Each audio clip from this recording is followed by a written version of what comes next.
உலக மகளிர் தின கொண்டாட்டத்தில் உங்களை எல்லாரையும் சந்திக்கிறதுலையே மிக்க மகிழ்ச்சி. எல்லாருக்கும் வணக்கம். மார்ச் 8ஆம் தேதி மட்டும் உலக மகளிர் தினங்கிறதுல எனக்கு உடன்பாடு இல்லை. ஏன்னா வருஷத்தில் 365 நாளும் அவங்களோட நாட்கள் தான். மகளிரோட அன்பு பாசமும் வாழ்த்துக்கள் இருந்தால் மட்டும்தான் நடக்கும். ஒரு சகோதரியாகவோ இல்லை காதலியாகவோ பொண்டாட்டியாகவோ அம்மாவாகவோ இவங்களோட பிளஸ்ஸிங்கு இவங்களோட கைட்லைன்ஸ் இல்லைன்னா யாராலையும் ஜெயிக்க முடியாதுங்கிறத நம்புகிறவன் நான்.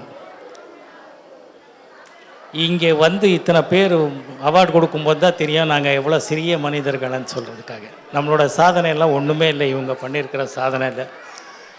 நம்மளால் முடிஞ்சது ஒரு சின்ன என்கரேஜ்மெண்ட் டோக்கன் தான் இது. They're extremely good hard working and dedicated people. இன்றைக்கி நம்ம அம்மாப்பேட்டி கருணாகரன் மற்ற டீம்களுக்கும் நன்றி சொல்ல கடமைப்பட்டிருக்கேன். ஏன்னா இவ்வளோ சிறப்பாக இந்த ப்ரோக்ராம் இங்கே நடத்தியிருக்கிறாங்க.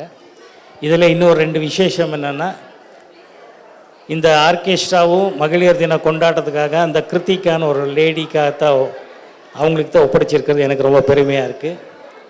இந்த ஹோட்டல் இப்படி அலங்காரம் பண்ணுறதுக்கும் லக்ஷ்மி என்கிற லேடி தான் பண்ணியிருக்காங்களாம். அவங்களுக்கும் என்னுடைய வாழ்த்துக்கள், நன்றி சொல்ல கடமைப்பட்டிருக்கேன். இவ்வளோ நேரமும் அமைதியாக இருந்து எங்களை எல்லாரையும் ஆசீர்வாதம் பண்ணுறதுக்கு நீங்கள் வந்திருக்கீங்க. எல்லோருக்கும் என்னுடைய நன்றி.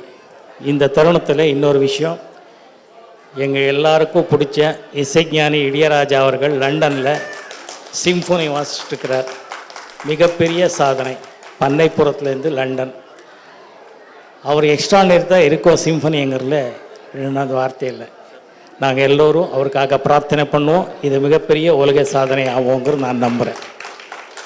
நன்றி.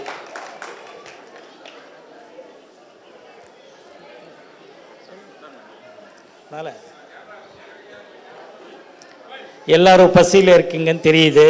சாரி, சொன்னதை விட கொஞ்சம் லேட்டாக இருக்குது. இது உங்களோட நாள் தான், அதனால் 2 நிமிஷம் லேட்டாக பண்ணி எல்லோரும் ஹாப்பியாக சாப்பிடுங்க. எல்லோருக்கும் என்னுடைய வணக்கத்தையும் நன்றியும் சொல்ல கடமைப்பட்டிருக்கேன். எப்பவும் போல் என்னுடைய ரசிகர்களுக்கு எப்போவுமே நன்றி தவிர வேறு ஒன்றுமே சொல்ல தெரியல.